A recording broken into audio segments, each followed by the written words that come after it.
Hello, my fellow readers. This is I, Dark Symphony 777, with another fanfiction reading. As always, a link to the story will be in the description below. Please like the video, subscribe to the channel, click on that bell for notifications, leave a comment in the comment section below on your thoughts of the story. And finally, this is my opinion. My opinion is not indicative of the world, so please respect that. So, the story I am doing a reading of is Hearts and Hooves by insert author here. It is another part of the Luniverse, and you know what? Let's just get into it. But, oh, there we go. Hearts and Hooves Day was once again upon Equestria, and every pony was catching the bug. From the littlest foals to the grey-maned seniors, there was not a single soul in Ponyville that couldn't feel their hearts fluttering, their eyes watering, and their wishes longing for that special sun pony to be near them. School foes handed each other decorated paper cards, complete with small candy hearts. Still others organized elaborate dinners, hoping to sate their lovers' appetite with good food, fine wine, and a charming atmosphere. And then there were the ones who visited the less than reputable shops on the far side of Ponyville. But they are not a part of the story and thus shall never be spoken of again. For one pony, however, Hearts and Hooves Day meant something more than romance. It meant business. Like every year, Bonbon's confectionery had been overrun with customers from the minute she opened the doors. Stallions and mares alike clamored to the shop's counter, demanding the finest boxed chocolate bits could buy. After all, the alternative was to admit that they had forgotten about this holiday yet again, and thus find themselves shamed and ostracized. A few had even custom padding installed in their doghouses, just in case such a crisis occurred. And at the center of it all was Bonbon herself, barely able to fight back the rampaging hordes. She would have fallen, too, had her trusty mare friend not been her mare friend Lyra, had not been at her side. The bearer of the elemental loyalty was operating the other side of the counter, flipping up the prepackaged boxes of her boss/liver with both her hooves and her magic. Everything from 50-piece hots to 30-piece sampler boxes was sold out in a matter of minutes, and without any of the stock items to sate their thirst.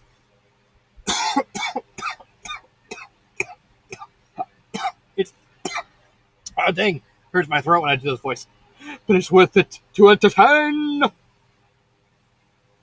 The customers turned to the other candies on display. By the time the first wave had ended, it was 10 o'clock. There's barely a candy left on the shelves. And they were down to the backup box sets. Sensing that a shift was on end, Lyra clapped two hooves together and let out a relieved sigh. Well, this went easier than last year. At least nobody came informing for our toffee case. Bonbon giggled at the reminder of Heart and Hooves Day as a whole. Now that was an interesting day. I never thought any pony would merge that many curse words into a single sentence. Someone who works in retail? Yeah, that can happen. The two let out a sheer laugh at the memory. Lyra chuckled especially hard, her eyes never once leaving Bonbon. Her mare friend. She was as beautiful as ever. A pony of such grace and beauty was a rarity, especially in the candy profession. Outside of music, Bonbon was the only true love in Lyra's life. And nothing would ever... So, what'd you get me this year? Lyra's heart skipped a beat. Then two. Then just barely right started before she went into cardiac arrest. This year, cold, primal fear overtook her very form as she struggled to remember. That necklace. No, that was her anniversary. Those records? Last year? I'm gonna buy her this year. We're not hiding it this time. What can I? That was when she realized the horrible, horrible truth. The most terrible truths of things had finally come to pass. She has forgotten to get her anything. Well, Bonbon asked again, her voice still syrupy even as her eyes narrowed in suspicion. It's a surprise, said Lyra. I hid it at a friend's place, and, well, I need to go pick it up. Might take the rest of the day. Okay, bye. With that, Lyra slipped over the counter and galloped out the door. Bonbon watched her leave with a smile on her face, both from how much she loved the mare and because she got to see her sweet flank in action. It was hard sometimes. Lyra's career was one she loved, but it only brought in money sporadically. And there was the whole thing about having to stop Ikri's goddess from killing them all, putting herself in harm's way time and time and again. She would be lying if it wasn't touching, but a friend could possibly do well to survive. At least long enough for her to give her Bonbon's eyes attempted to push their way through her skull, no doubt wishing to escape the rest of her frazzled brain. A few deep breaths managed to calm them down, but it wasn't enough to wash away her moment of realization. It didn't do anything. Once Lyra was certain Bonbon wasn't going to come galloping after her, she fell to her hunches and let out a few haggard breaths. The ponies around her paused every now and then to give her a cautionary look, but otherwise they trotted along to the beat of their own drum, which is good, since Lyra's heartbeat was currently at the level seen in Jungled Adventures, just before the cannibals boiled the explorers in a giant cauldron. I can't believe that. I never missed a Heart and Hooves days before in my life. Operations, the packing, the corona mess. Lyra let out a single skyward scream, briefly attracting the attention of the other residents in Ponyville, before they turned back to their loved ones.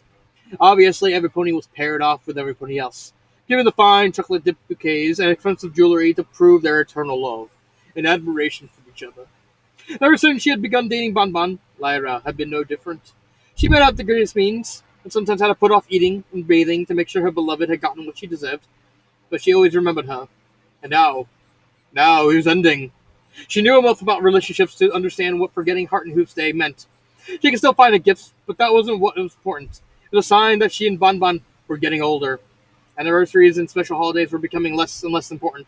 Before long, they would be reduced to an odd couple like her dad's. The romance, the passion, completely dead, and buried beneath years of contentment and drudgery. I can't let that happen.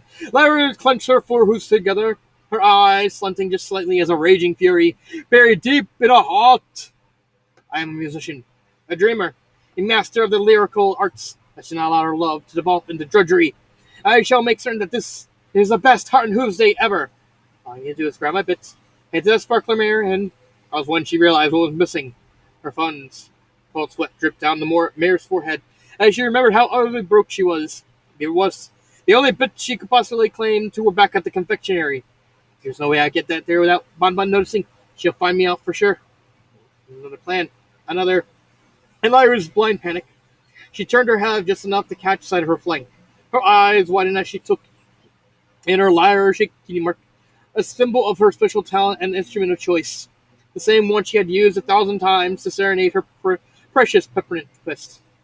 Now was when the idea struck her.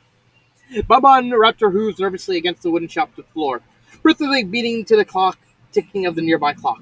With every passing minute, she was a little bit closer to Heart and Hooves Day dinner, as well as her impending doom. Without Lyra to stand guard, she couldn't leave her shop, and if she didn't have a gift by the time she got back, she would never hear the end of it. Oh, I suppose it isn't a big deal, she thought, as she shook her head. After all, I still love her, and she loves me. She understands that I was too busy this year to... Excuse me. Bumba's consciousness came crashing back to reality as raindrops approached. Eyebrow raised with worry. Are you okay? You were zoning out there for a second. It's nothing, Bonbon replied. So, are you doing anything special for Heart Who's Day? Raindrops, any special stunt ponies? She punctuated the last words with a twist of her head, a puckering of the lips, and a slight wink. All that accomplished was to make Raindrops even more frustrated with the whole holiday that she already was. At least Snails was guaranteed to get something in class. She had to deal with yet another year, where the world reminded her that she had no pony to call her own. The question just made her, no, I don't.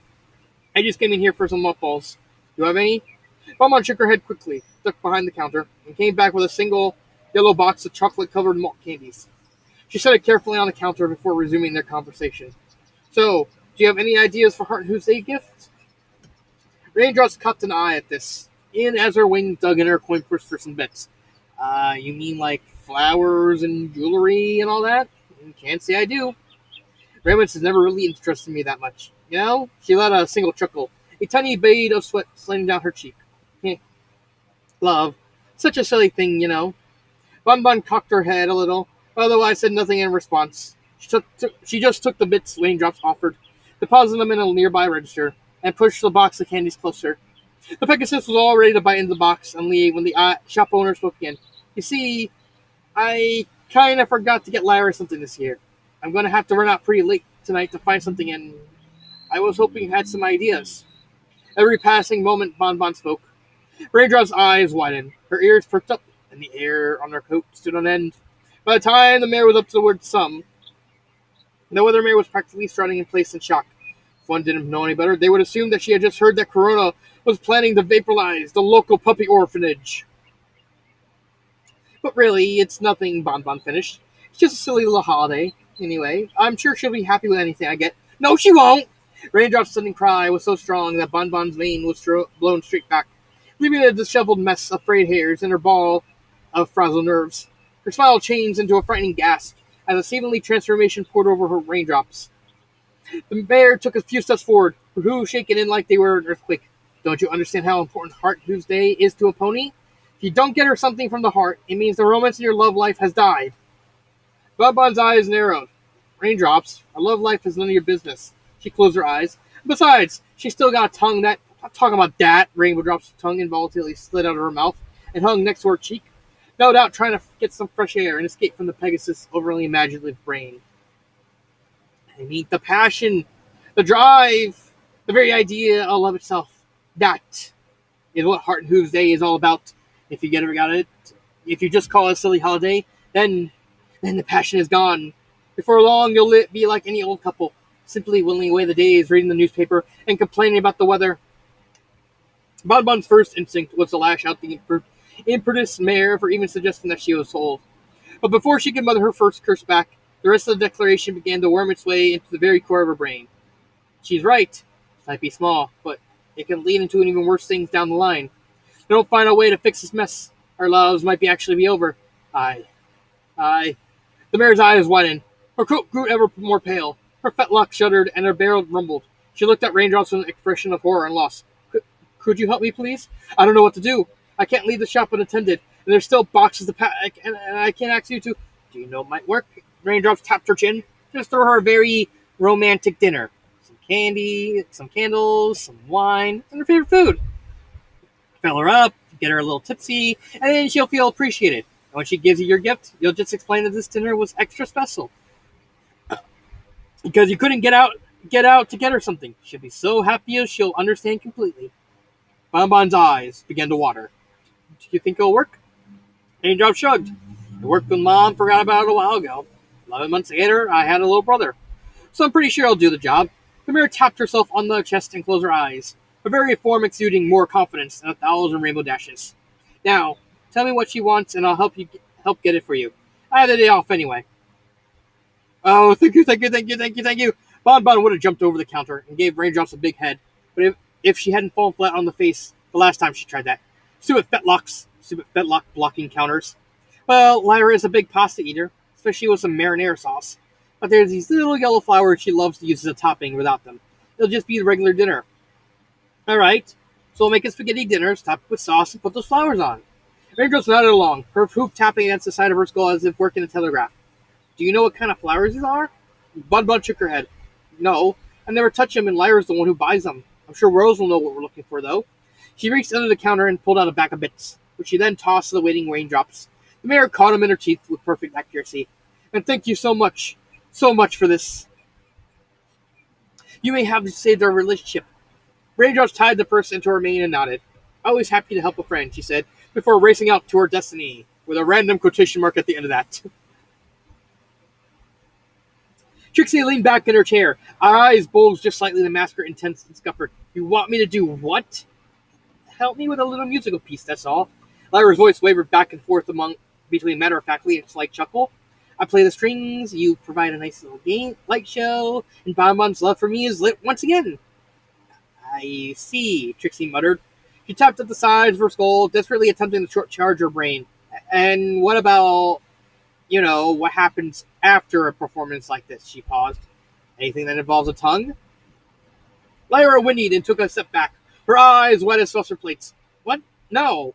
Of course not. I'm perfectly capable of handling that on my own. But if the passion is dead, then there's no point in sex at all. It'll just be two ponies rubbing each other against each other's nether regions until they explode. Nothing. That was when she noticed Trixie wasn't there anymore. It was about 5 seconds after that she realized that her deck was shaking.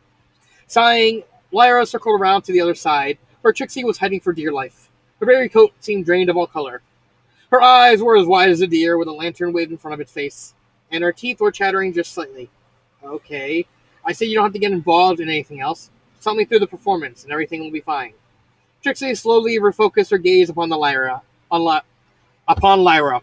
Don't know why I was having confusion. Her lips still cued for intimate sulking. That's it? Really? Nothing else? Lyra shook her head, and Trixie's nerve instantly began to relax. All right, I'll help. What kind of illusion do you want anyway? The hours passed, and night began to fall. Business at the shop fell rapidly as Pony trotted up to pick up their dates and spouses before going to stand in line at their favorite restaurants. This gave Bon Bon plenty of time to head back into the kitchen and begin preparing the food Raindrops had been so kind as to pick up. The hard spaghetti softened into the limp noodles. The marinara sauce was warmed nicely on the stove. And the flowers. The flowers were indeed marvelous, with the brightest yellow petals she had ever seen. Granted, they were a bit lighter than she remembered Lyra ever getting, but beggars can't be choosers, especially when it came to matters of the heart. Regardless of what they were, they chopped up just fine, and before long, the entire plate was filled with a mountain of pasta, a mudslide of sauce, and an orchid of petals. Just remember to eat around them, Bon Bon. This is for her, not you. Lyra looked into the window, making sure Bon Bon's back was turned before proceeding. Sure enough, she had broken out the special dinner table, the one they used for romantic dinners down on the shop floor. Granted, it wasn't the most private or sensual of places, but the window gave a much better view of the sunset than their living quarters or kitchen did. Besides, the shop was closing up early for such an occasion. There was no chance of a customer barging in and interrupting their meal. Wow, she actually got the table up by herself, Lyra cocked her head. Seriously, that mare of mine is one tough cookie. Yeah. Lyra slowly turned her head to the nearby bush, or rather the nearby bush that was currently housing the great and powerful Trixie. The mare had left her hat and cape back at her house for fear of getting them shredded in the brambles, but it was simply unavoidable. Magicking up an illusionary bush would have forced Trixie to concentrate on even more spells than once been planned. And for Lyra to reignite the fires in their hearts, she would need every last ounce of Trixie's concentration. And besides, Shirley had plenty of iodine, just in case. I'm going in, Lyra said. Remember when I hold up the lyre and play the tip of my horn? That's your key to start. Just stick to the routine, and everything will be good. Ready? The bush bristled up and down in response, simulating what Lyra could only assume to be a head nod. She plastered on the most sincere smile she could and stepped through the doorway. Honey, I'm home. Her response was a candy-coated blur, as her beloved mare friend dashed past with speeds that would make Rainbow Dash envious, to place a massive plate on the table. By the time she came back into proper focus, Bon Bon was already seated at the table and the table was set. A pair of wine glasses was filled with nice Chianti, no doubt dug out of the hoot full of bottles the pair kept for special occasion. And between the two was a mountain of spaghetti, topped with bread sauce and flour she could barely just make out against the light. Why am I messing up? I don't know why. Against the light emanated from the nearby candle. All the other lights in the shop were extinguished, leaving only the moody ambience of the burning wax and setting sun. Happy hearts and hooves days, dear, Bon Bon said, her voice tinged with just the slightest hint of seduction. Lyra's eyes began to glow just slightly as she took her seat. Is this your favorite, right? Said Bon Bon. And you managed to cook all this today? Lyra muttered, not out of disbelief so much as because her salivating mouth wasn't cooperating with her brain at the moment. Bon Bon. I don't know what to say. Bon Bon smiled. Raindrop's plan was actually working. It's a special occasion. Besides, I will do anything for the most special pony in the entire world. She reached a hoof out and pushed the plate a bit closer to Lyra. Now, how about you take the first bite, sweetie?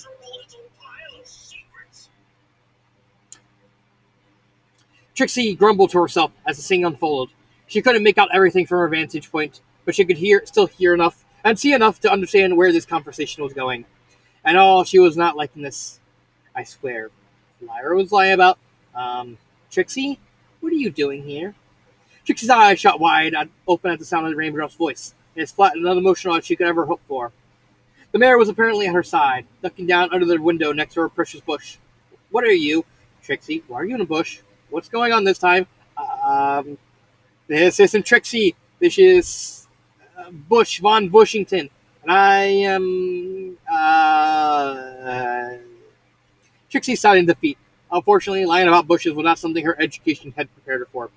Alright, I'm here to help Lyra. Apparently she'd forgotten to get Bon Bon some gift or something, and Raindrop's jaw dropped. Wait, she forgot too? You mean Bon Bon also forgot about this sick holiday? Trixie mumbled something under her breath. It would have been mentioned here, but it's the kind of thing mothers would scrub their foal's mouth out of. Wonderful. The eyes at the front of a bush turned to raindrops. And what about you? Why are you here? I helped Bon Bon plan for dinner. Raindrops gave a small grin. We have everything planned in there, from the exact amount like to when the bite into the planted noodle for the old-fashioned spaghetti kiss. By the time this is done, the passion to be alighted once more, and their relationship saved. Lyra sucked in the next mouth of noodles, doing her very best to avoid staining her coat with an errant strand of slapping her in the face. Bon Bon, meanwhile, simply sipped on her wine and smiled. Lyra seemed so happy, so enthused, so in the moment that she couldn't even bring herself to talk outside of a few token questions about her day. And in any case, it was almost time for the kiss. The prearranged noodle was just waiting for her to grab hold. All she had to do was wait for, "Why aren't you eating, Bonnie? Is something wrong?" "Signal." "Oh, nothing," Bon Bon sighed. "I just wanted you to be happy.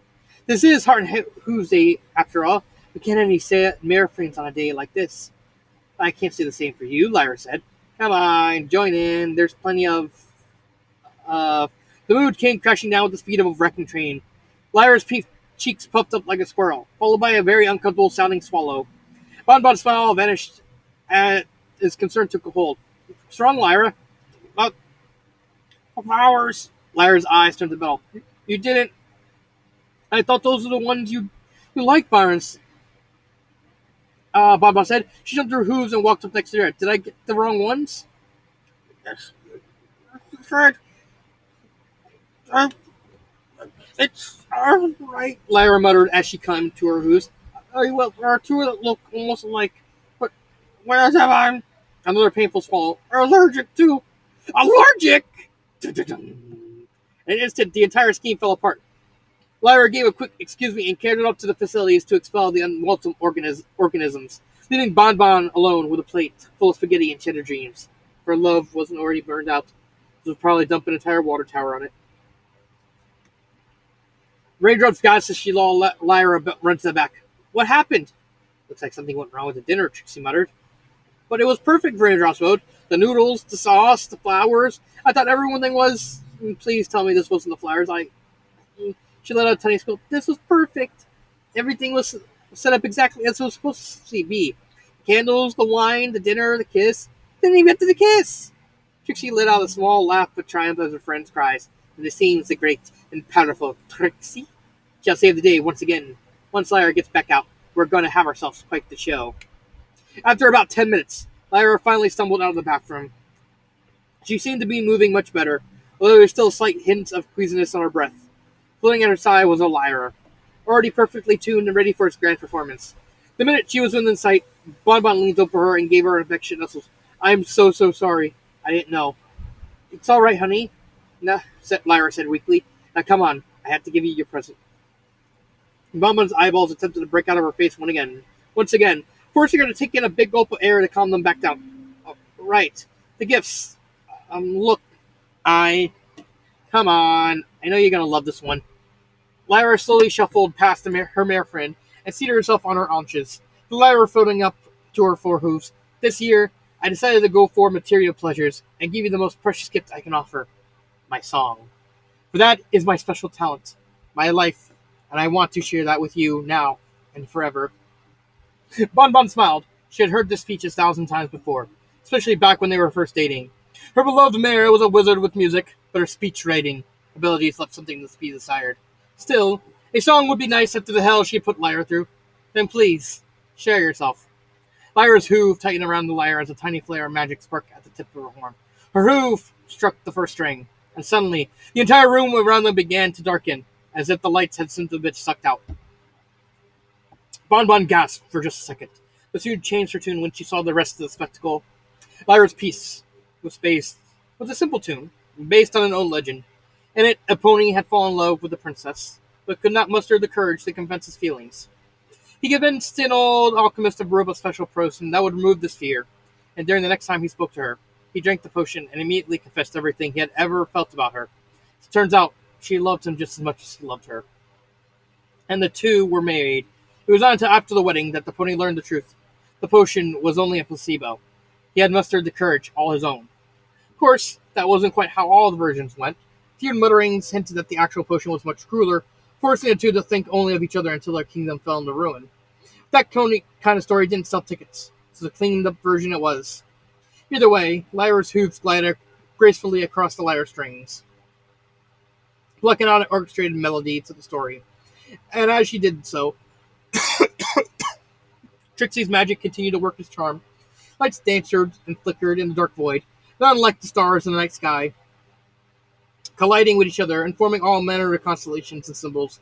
She saw a representation of various characters, symbols of love and affection, and even a few reconstruction images of her and Lyra over the years. The music was beautiful, but the show was exquisite.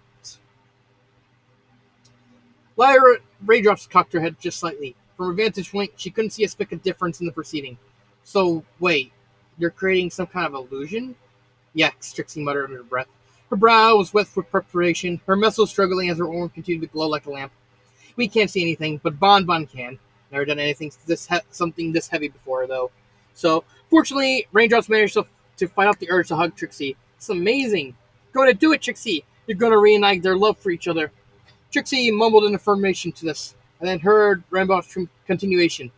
And then they can finally lock lips once again in those furious of romantic passions. And then comes the true expression of their deepest feelings. No carnal lust here, but just pure, raw and forced emotion, the most sensual of. Lyra is exactly 7 notes from the end when the explosion occurred. The veil of illusion was stripped away, as was the shop's entire front window. Shards of glass and branches went flying from the building, fortunately missing every pony, but still making quite the mess of things. The force of the blast also sent the leftover spaghetti into the air, staining the entire building with a mixture of pasta and red sauce. Lyra stopped playing. Bon Bon galloped to the window. Trixie and Raindrop simply stared back, the latter looking paler than a ghost. Hello? The show mirror squeaked. Trixie kicked at the bathroom ground nervously, her eyes darting about to avoid even catching the downtrodden couple. Raindrops held a similar expression, feeling worse than that time she accidentally left a rain cloud pouring over a hole in some pony's roof. Lyra and Bon Bon, on the other hand, simply looked at each other in total shame. No pony spoke for several minutes, leaving only the dull clicking of the nearby grandfather clock to break the silence. Finally, Bon Bon spoke. So, you forgot. Trixie nodded. Lyra nodded. Yes. And Trixie, how did she fit into this? Lyra looked over at Trixie. The representative, for her part, simply lowered her head and pushed her head as far as over her eyes as she could see. I couldn't afford to get you anything real nice, so I asked her to use her magic to make my performance even more powerful. I'm sorry, Trixie muttered. I thought I could make it through romantic even without becoming ill. But I can't. Not even when you need me. It's my fault the dinner was ruined, Raindrop said, a hint of resignation in her voice. I wanted everything to fit the idea of romance, and I didn't know about your allergies or how you would. Bon Bon shook her head. No, it's my fault. I should have been honest from the beginning. Lyra cocked her head. What do you mean? Bon Bon shied, turning about on her Hooves so that she can face the far corner, took a deep breath before continuing. The shop was so busy the last couple of days that I forgot all about your present. I didn't want to be disappointed. So I asked Raindrops to help us with dinner, and, well, yes, you know what happened from there. I just wanted to be like the ones we used to have, full of love and passion, and I know what you mean. The candy pony's eyes popped open, tears still struggling as the ducks began as she spun back to face her lover.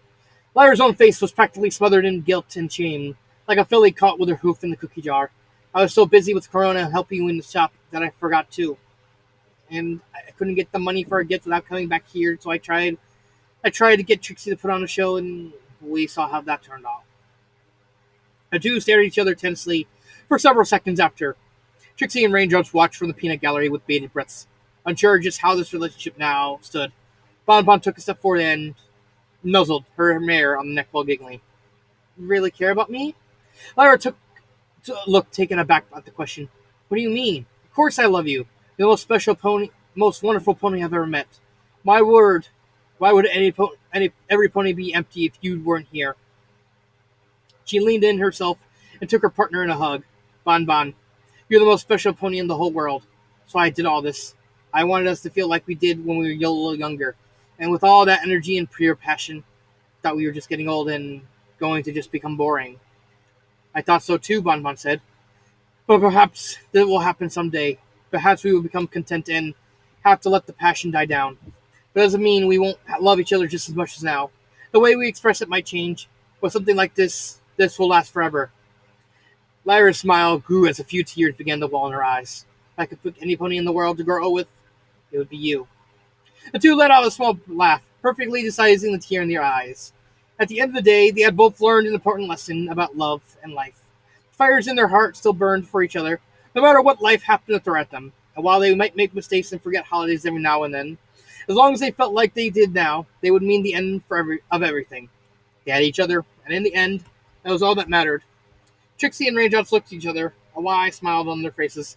We'll clean up downstairs. Trixie said, I know Pony owes me a few favors. We'll give you some space, Raindrops added as they both exited the room. Lyra and Bon Bon nodded a few times, but otherwise did nothing to break the embrace. This was the perfect moment of the entire day. The one time everything had lined up just right, and they were not going to lose it for anything. Whether or not one believed in destiny, the fact that they were perfect for one another, and that would never, ever change. So that is all of Heart and Hooves by insert author here. This was a good story. Don't know why I'm still doing that when I finish the story. And I liked it. I think it was a really good story. Very touching, very sweet. Fit the theme of the Looniverse of just them messing up and acknowledging that they both messed up. Neither of them ended up in the gutter because, after all, you can't end up in the gut and on the couch if the other one messed up too. So yeah, this story gets a 5 out of 5. I think this story is really good. Continues the trend of all the Looniverse stories being really good in the second half. And I can't say much more. I'll see you next time on the next story where I do this story. I'll see you next time. It's been Dark Symphony 777, and